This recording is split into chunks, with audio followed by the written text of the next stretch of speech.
Hello and welcome to this episode of the ESG Fitness Podcast. I have the incredible Maureen with me. Hello. Hello, Maureen. How are you? I am good. It feels like I haven't been on a podcast in ages. Yeah, that's because you haven't. I know it's been a few weeks. Because I've banished you because of the dog in the background. Yeah, I know. And I've had to send the dog to a minders now this It's morning. because we've upped our game. Yeah, I know. I actually put on eyebrows today too because I was like, oh, this is going on YouTube. Well, you're looking good, babe. Thanks, yeah. You're Yeah, not. I've Only made absolutely no effort as usual. So here we are. Yeah, How are you? yeah, I'm all right, thanks. How are you? Not too bad now, as I just said. Oh yeah, you did.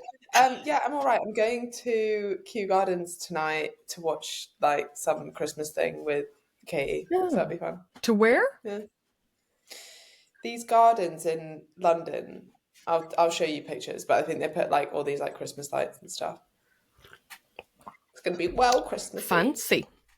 And you know me, big on the old Christmas. Yeah. Gosh, like try not to get too excited now. Oh, maybe Santa will be there. Or Mrs. Claus. Maybe. Yep. She's going right in my basket. It's going right in my basket, yeah. Do you want a question? Yeah, tell me what's been going on. Maureen's also passed her what driving test was it? A trailer driving test. Yeah, so like when you do your car license, you're allowed to pull a small trailer, but this was a driving test to be eligible to pull like a large trailer. So yeah, past that. It was very stressful.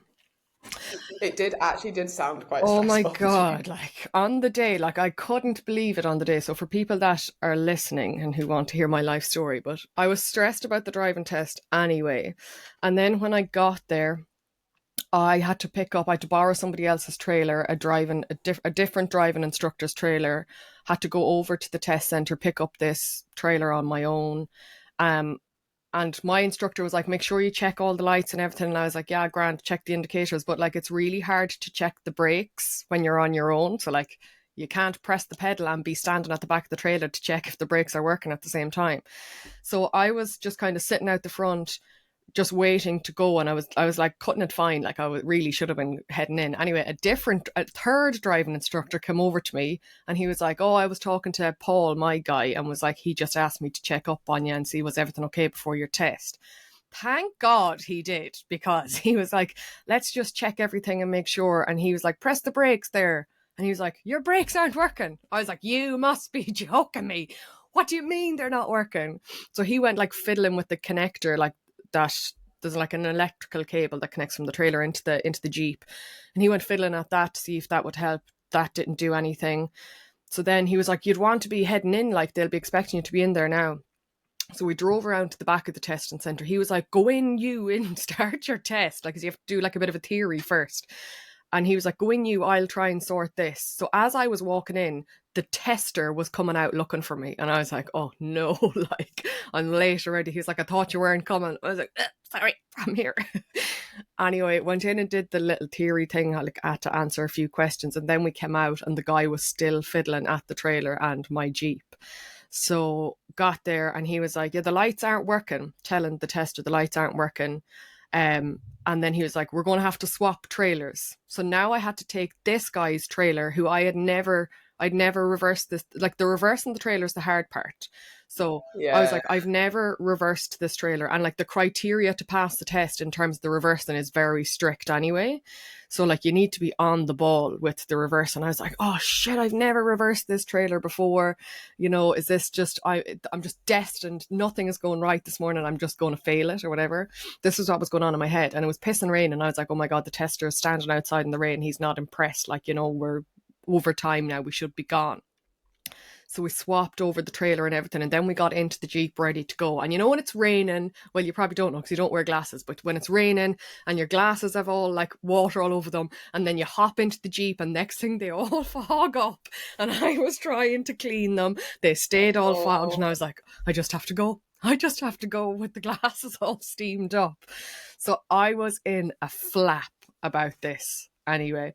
And then I did the test and I was like, you know, the reversing didn't go to plan because the trailer was different. I wasn't used to like how it would move on the Jeep.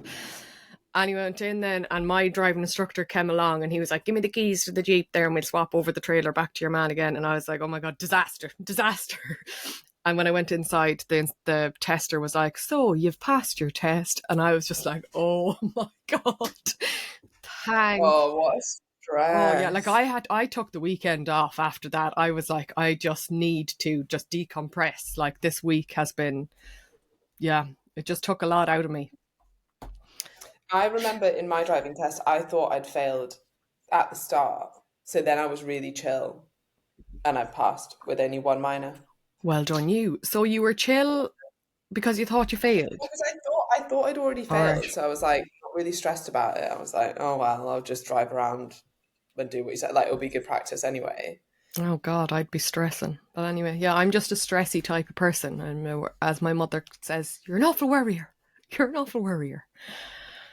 Fair enough, for Yeah, because then on warrior. Saturday, Cooper slipped. I was going out for the day with my friend. She was bringing her daughter and her daughter's friends ice skating, and she was like, "Do you want to hang out and come with me or whatever?"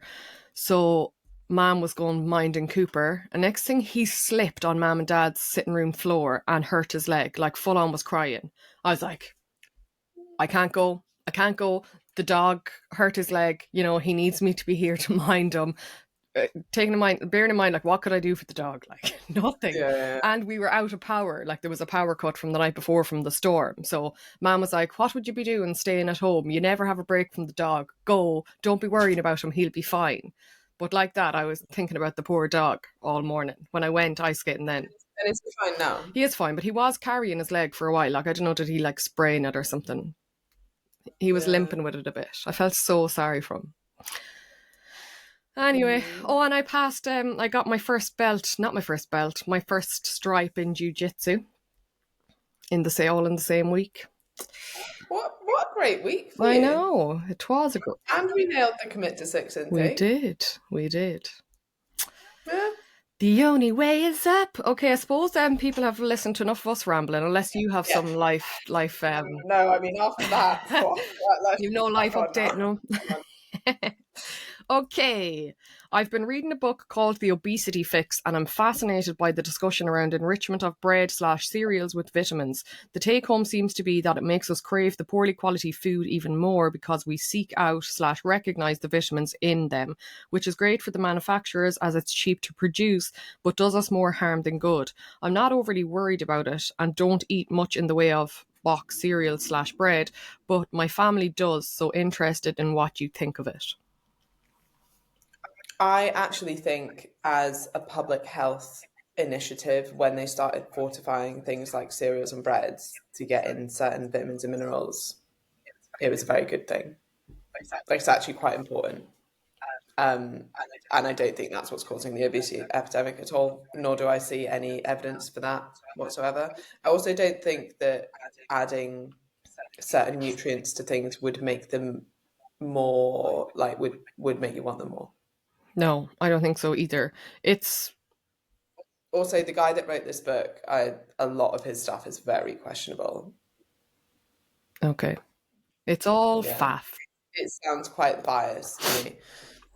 Okay. Would be my thoughts on it. Now, to be fair, I have not read the book, Neither have I. um, but yeah, I would find that quite surprising. And you know, the reason they do it isn't. Yeah, it's not. I don't think it's particularly beneficial to them. If anything, it probably costs those companies more to be fortifying these foods. Yeah. Okay, next question. Yeah. My mum is 81. She's very fit and active. She swims in the sea daily and cycles regularly. However, for as long as I can remember, she had poor relationship with food and has issues with control and restriction. She's always been underweight, but last summer she had shingles and her BMI dropped to 15. Given that she has little, if any, insight into her disordered eating and has not asked for help, is there anything I can do to support her? I worry if she were to become ill again, she doesn't have any extra weight to lose. This can be difficult, like, you don't want to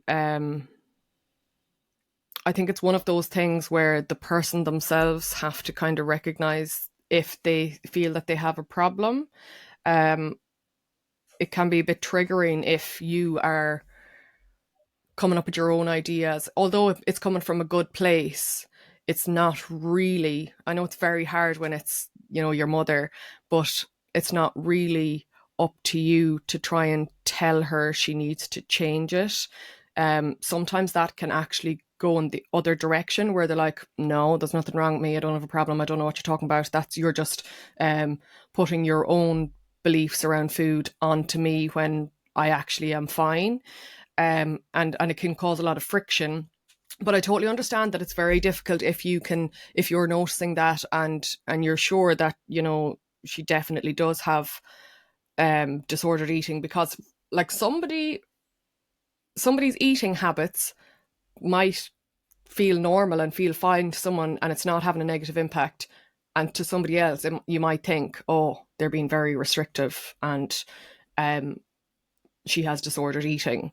So it's a difficult situation. I would just be careful with it. Um, yeah. What are your thoughts?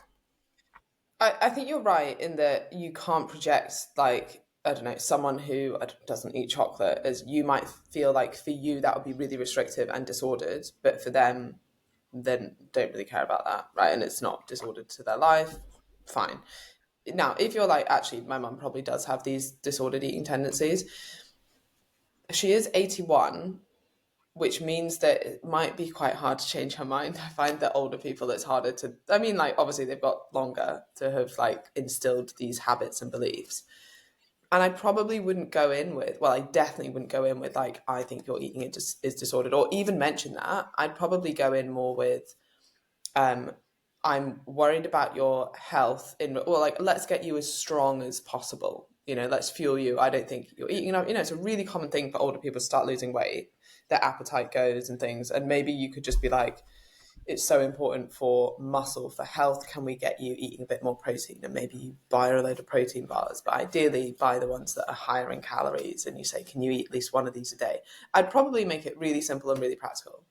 If you're going in to see every day, we need to make sure you're fueling yourself. So you need to have one of these, like the flapjack type bars tend to be like mega high in calories and have like some protein. It's normally like 12 grams of protein and then like 400 odd calories, but that's kind of perfect for what you're looking at here.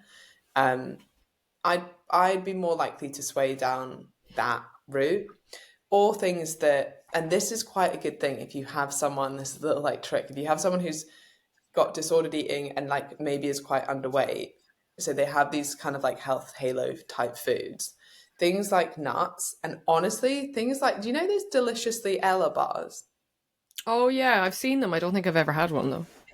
I've never had one, right? But I picked one up the other day in Tesco and I was like, oh, because I just wanted a snack. But it was like, and I can't remember off the top of my head now, but I swear it was like 400 calories. But like, and it's like a Tiny. tiny, but it's like a tiny little thing. But you could absolutely trick someone. I don't mean like in a negative way, but you know what I mean? Like, oh, have one of these little bars or help fuel you for your workout, which you absolutely will, right? But it's also pretty calorie dense. I'd probably be thinking about that more if it was my mum or like my grandma or something who's like of that. Yeah, that's what I'd be thinking about. Hmm.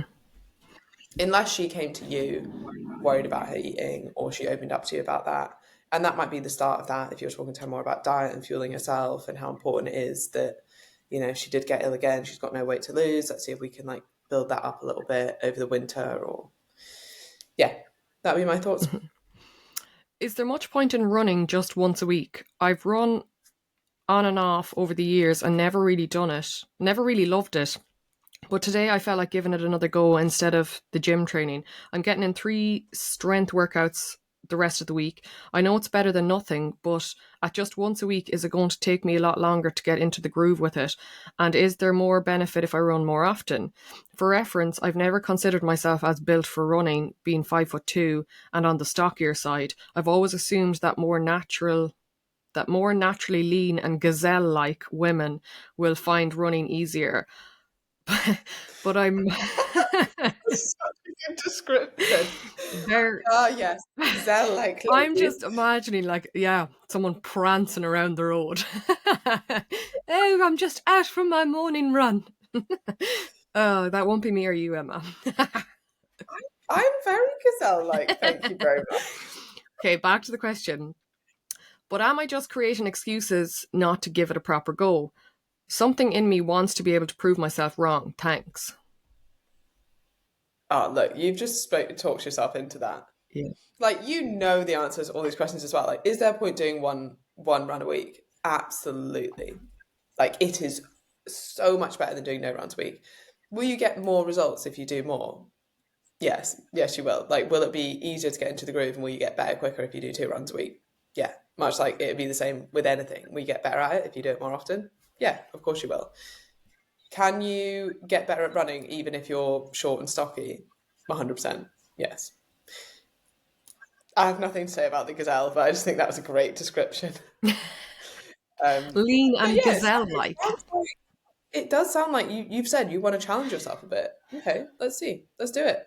Yeah, I agree. And it's like, try to get clear on what is the purpose of you starting running, or why do you want to run? And there was obviously a reason you wanted to do it instead of the gym workout, but you still wanted to do some form of exercise. You didn't want to just take a rest day.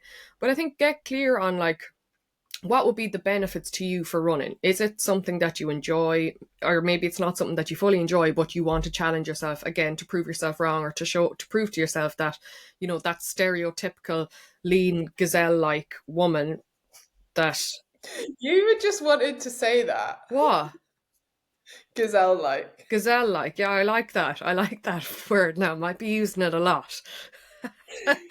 um, anyway, you see, you've just distracted me now. But what I was saying is, get clear on what it is that you want to do. Why do you want to start running? Is it that you want to challenge yourself? And just go for it. Maybe you're a small bit afraid, but that's okay. You can still do these things and still be afraid. Feel the fear and do it Yeah. anyway. Next one, not a question, but just a thank you note for the podcast. It's my daily portion of motivation, knowledge, and inspiration. Oh, you're so welcome. Okay. Can going from 3 to 4 workouts a week increase hunger? I've noticed I'm feeling hungrier much sooner after meals, and I'm really hungry by the time I go to bed. Trying to just sit with it, assuming protein target is being hit. And last week I put it down to being on my period, but it's still really noticeable this week, and it's getting to me a bit, as I don't feel like I've changed anything diet-wise. Could the extra workout be causing it? Thanks. Probably not. It's probably not going to have a huge impact, especially if it's like a resistance training workout. It just doesn't have this huge impact on hunger. Saying that, everyone's response in regards to hunger to exercise is slightly different, but you tend to see this dysregulation at extremes. So, as an example, if you're someone who does very little activity and you start increasing your activity levels, your hunger will actually regulate in a positive way that's more in line with the energy expenditure that you're actually expending now.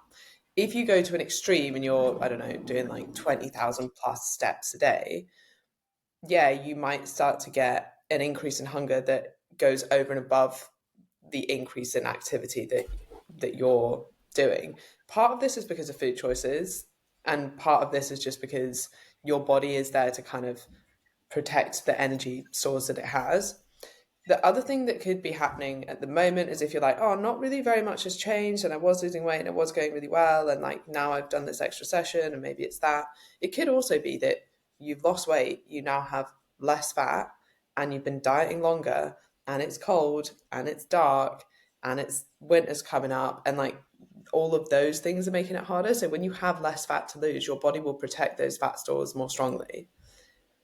So it will become, they'll ramp up your hunger levels. So it could also be that. I doubt it's the one extra workout that would have much impact. The other thing to consider as well, because sometimes from the outside as a coach, it's really easy to see. From the inside, when it's you, and we notice this ourselves, right? That sometimes I'm like, oh my God, I'm so hungry this week. Maybe it's those extra steps, or maybe it's that one extra workout I did. And it's like, no, it's the week before your period. Okay. That's why you're more hungry. but you can't see it with the same perspective, and it maybe feels like you've been hungrier for a longer period than you have, but actually it's only been a week or so.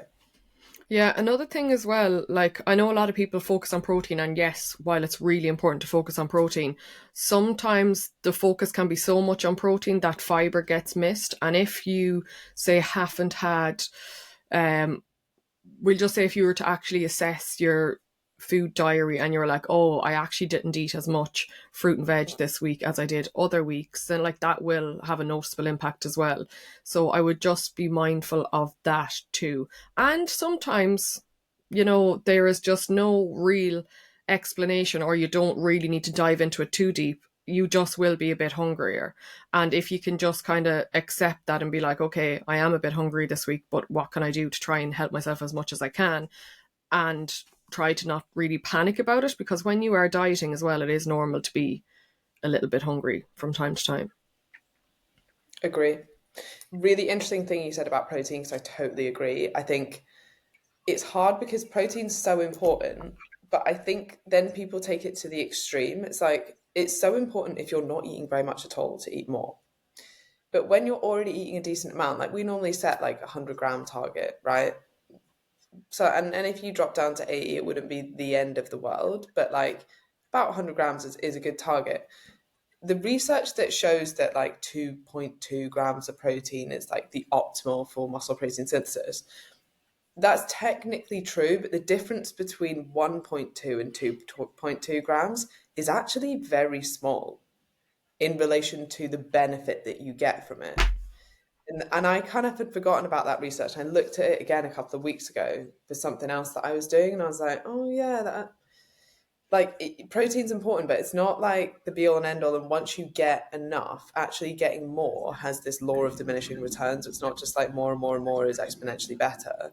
And as Maureen pointed out, it then comes at the cost to other parts of your diet. So I think about that with protein. But then the other part of that research that's really interesting is the thing that does have this massive impact on the amount of muscle that you have.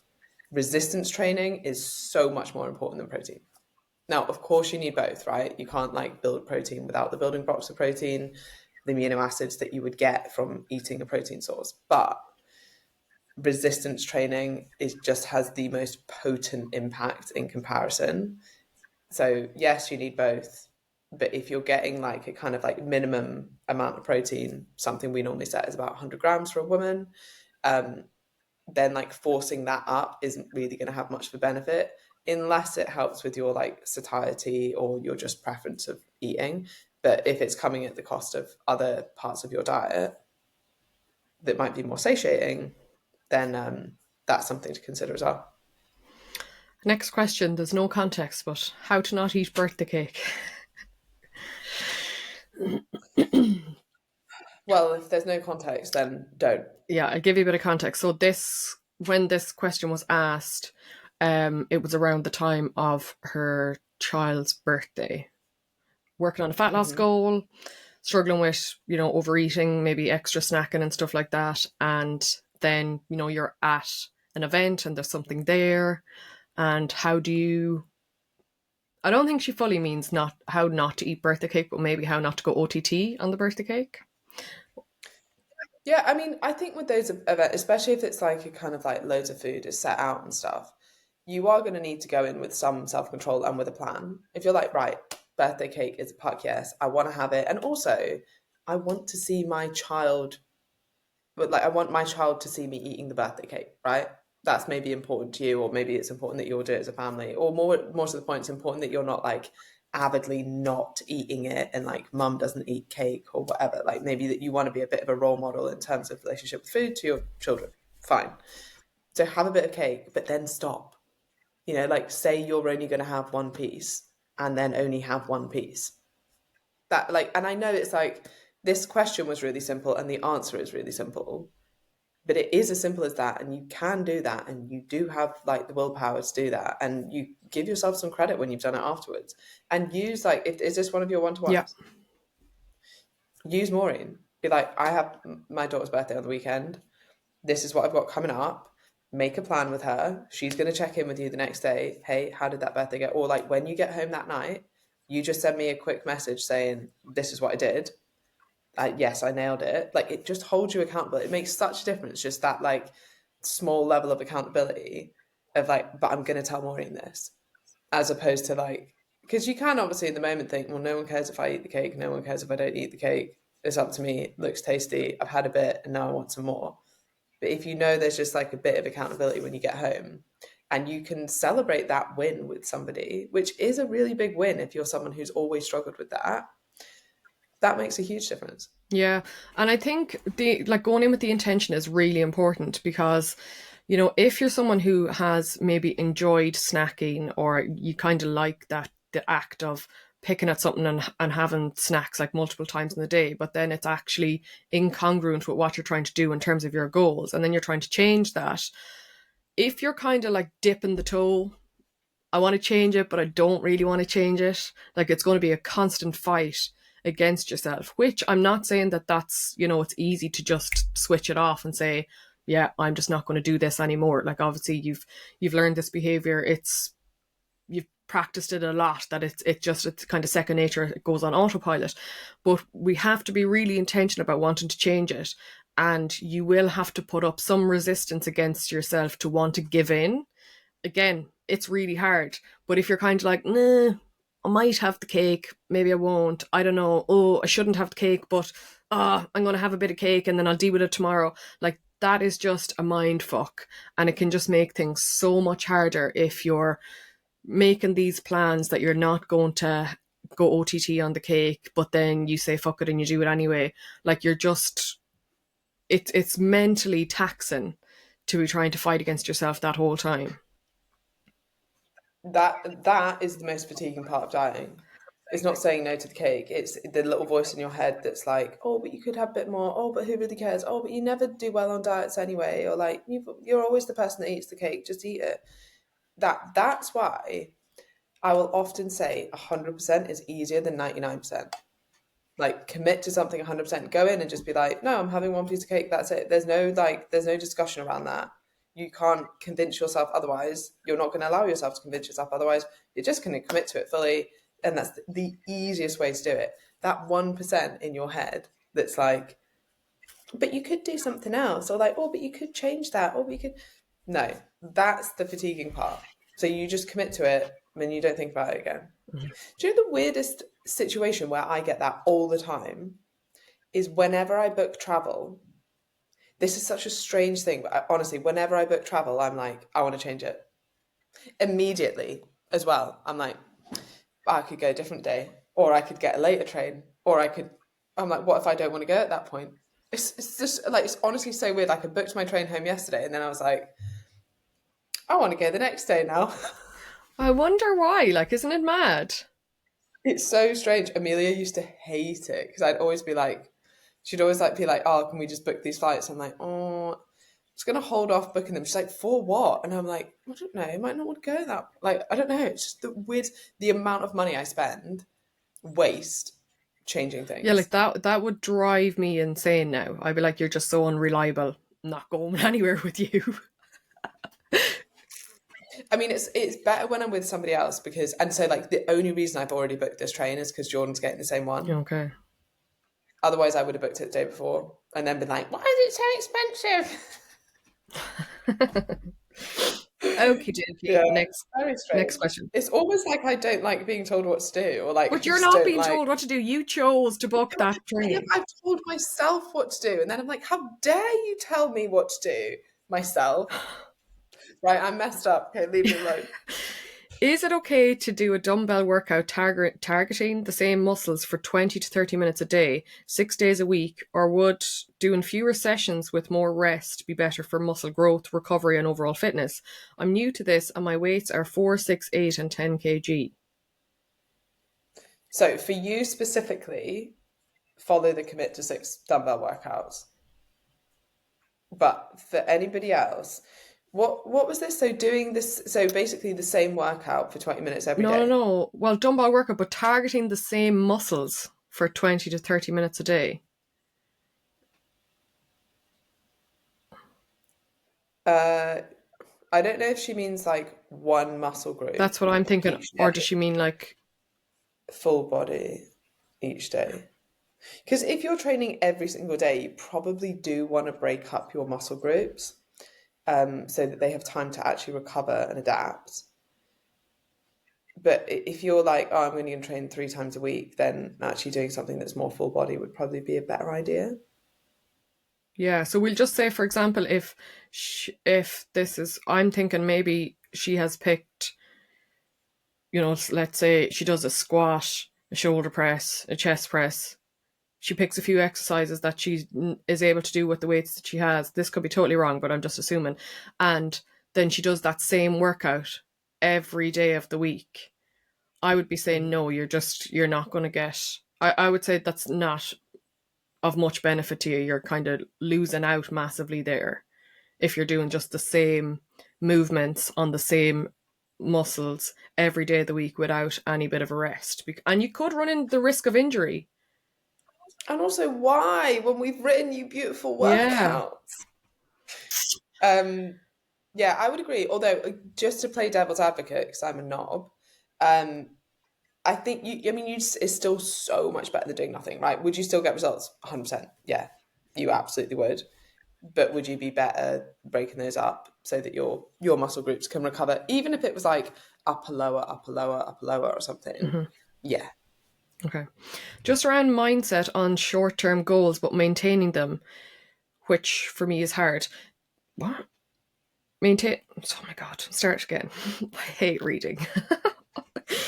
Just around mindset on short-term goals, but maintaining them, which for me is hard to achieve long-term goals. And does the cold make you feel there's so many brackets in this one? I'm so bad at reading. And does the cold make you feel weaker at the gym? Today my body was not willing. Only thing. This is not working. Okay, does the cold make it harder to train? Yeah, probably. Today my body was not willing. Full stop, I'm going to put in there. Only thing I could think of was the cold, as I had slept and eaten well. I really don't like the cold. I also absolutely hate the cold. Same. I am quite lucky because like London's not that cold yet, but when I was in Dundee, I just found it so hard to get motivated to leave the house because it was just like I just don't want to be outside in the absolutely freezing cold, and then you'd get to the gym and you'd be freezing.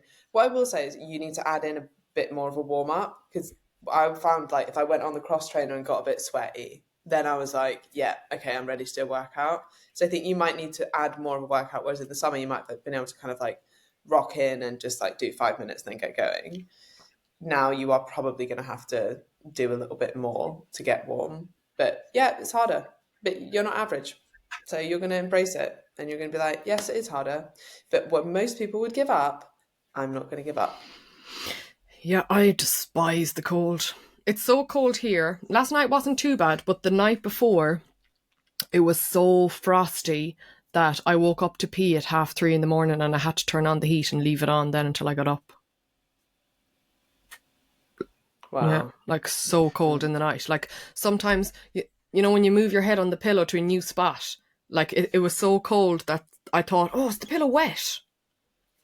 Oh my God, that is Yeah, cold. really bad. Yeah. I've not turned on my heating yet. Yeah, but that's just because you don't like spending money. No, but it's actually, well, this is true. But it's actually not cold.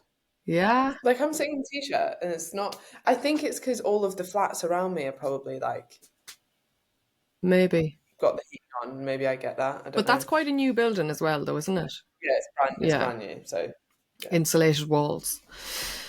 Okay, so I know Emma plans Google Calendar all the way. How about everyone else? And how and when do the other coaches plan? I plan badly.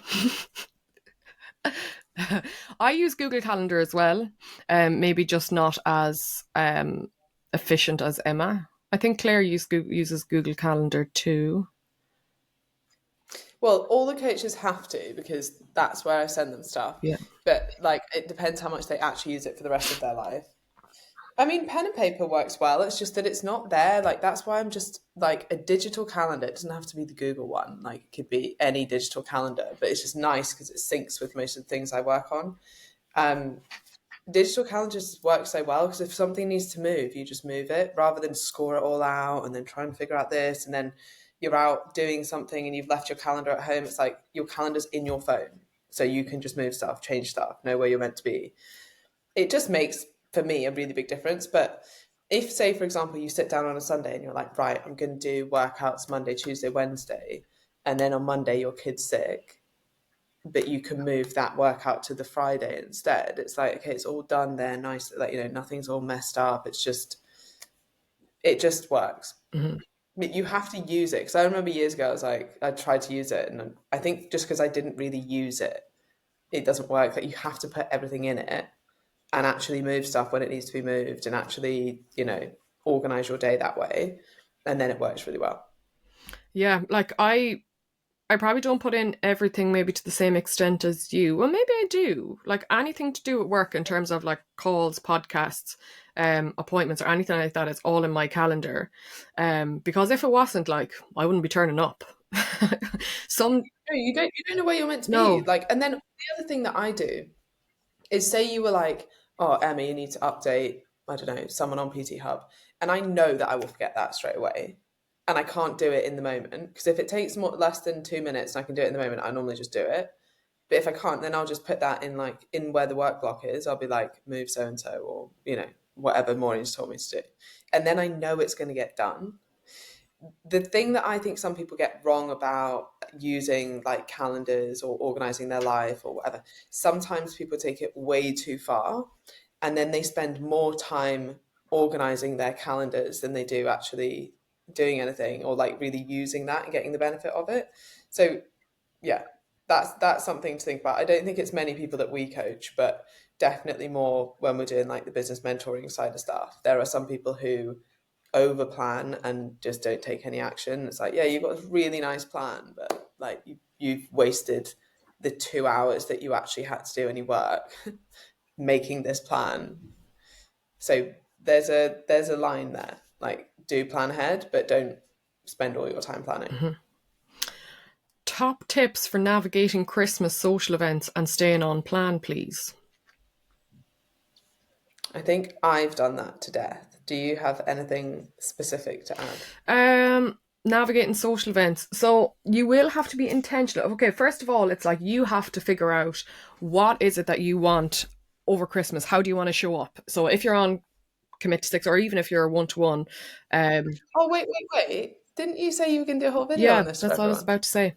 Oh, Yeah. great. So I am going to do a training on this, but already in our Commit to Six on Mighty Networks, I think it was last week, I put in a post with a scale. It's like, where do you want to be? So on the scale, it's like for you to get clear on, say, in the new year, where do you want to be falling on this scale? So that, do you want to be further away from your goal? Do you want to be at maintenance, or do you want to be closer to your goal? So that you need to get really clear on where do you want to be falling. Okay, you make that decision. Now, what actions do you have to do in order for you to get that outcome? Because you need to be clear on that, because there's no point saying, oh, I want to be, closer to my goal, but then you're eating everything in sight and not doing any steps and any workouts. And it's like, that's not going to happen. We have to be realistic here. So this is where we're not going to tell you what to do over Christmas. It's your decision, and own that decision. So if you want to be closer to your goals, great, we'll support you. And you have to be, intentional about managing what you're eating. So choose your indulgences, pick what social events are like a real puck yes, and then what ones are you kind of like, I'm not overly pushed about that. Maybe I'm only going to have one or two drinks, or maybe I'm going to be the driver.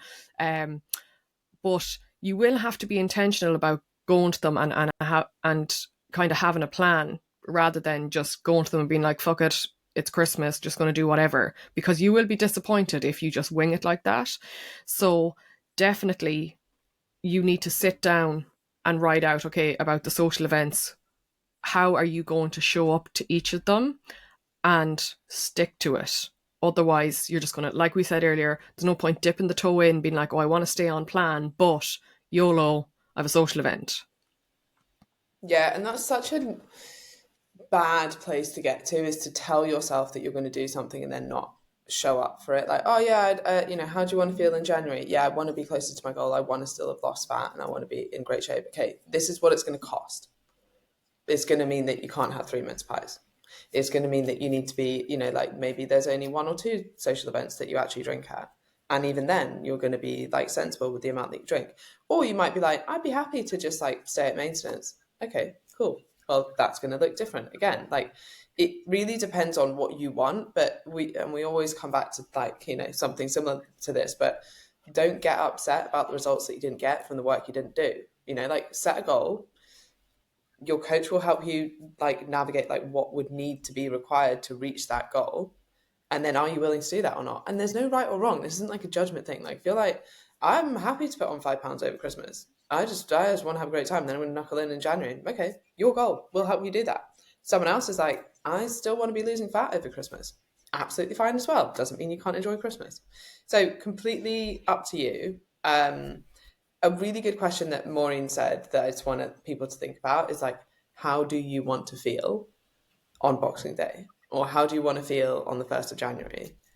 And, what needs to be done to make sure that you do feel like that? And that goes both ways, But you also probably don't want to feel like on the 1st of January, wow, I had no time off.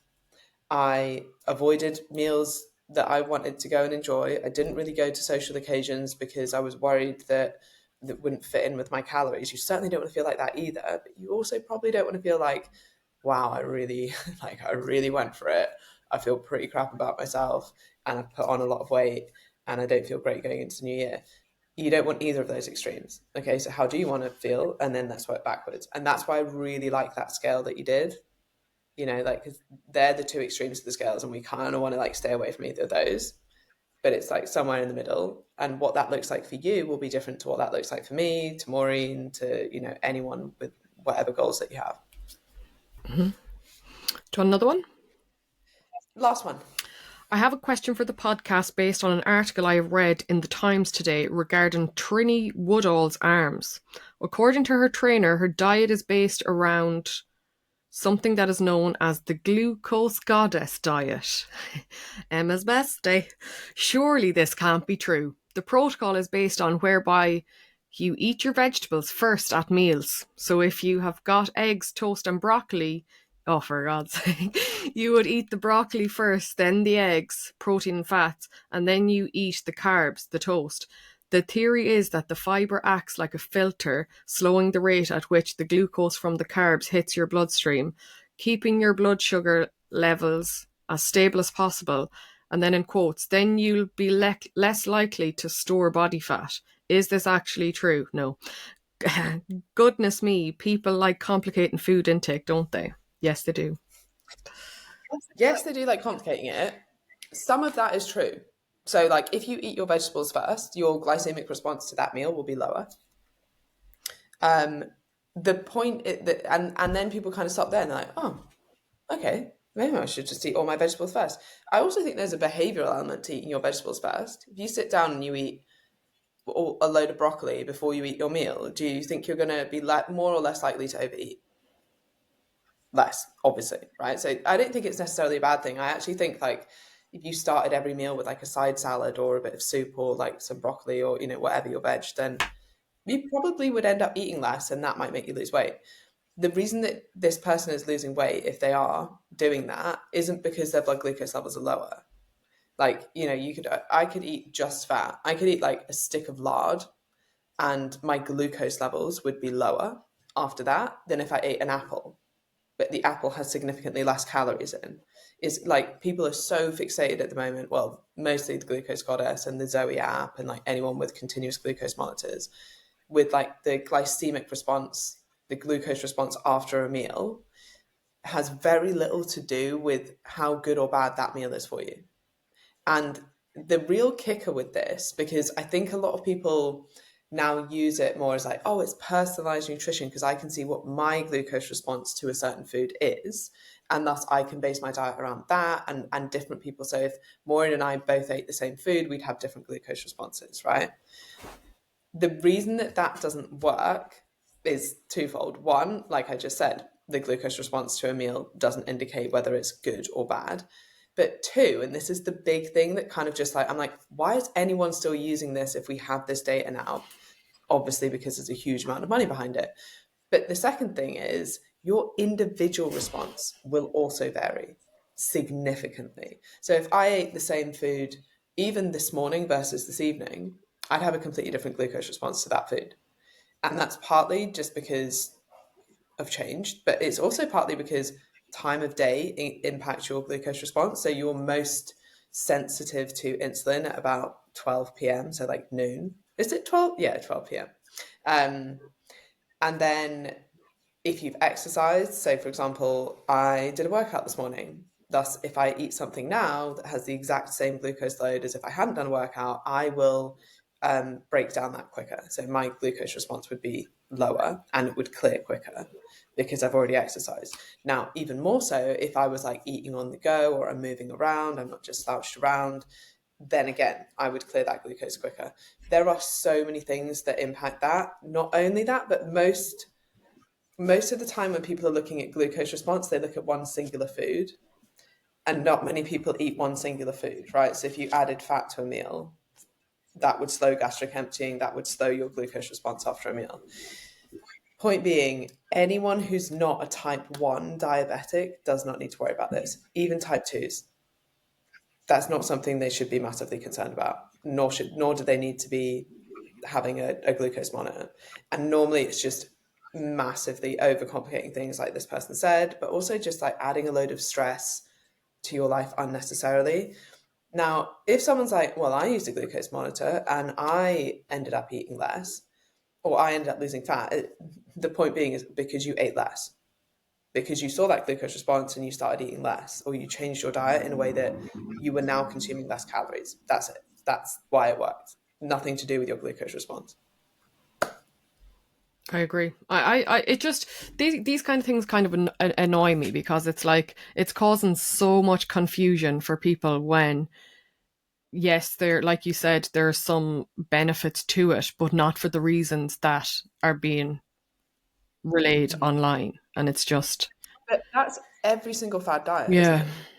yeah, It's like, oh, that's how low carb diets work. That's how keto works. I guess that's the same as low carb, but like that's how like Slimming World works. It's like anything. It's like you've somehow managed to get someone to create a deficit, but you've told them it's because you're now eating like a paleo. Like it's not. It's because you're eating less food.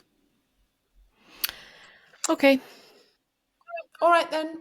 Thanks for your time and for your brain, and thank you to the group for the excellent questions. And we'll be back next week with more. bye. Bye.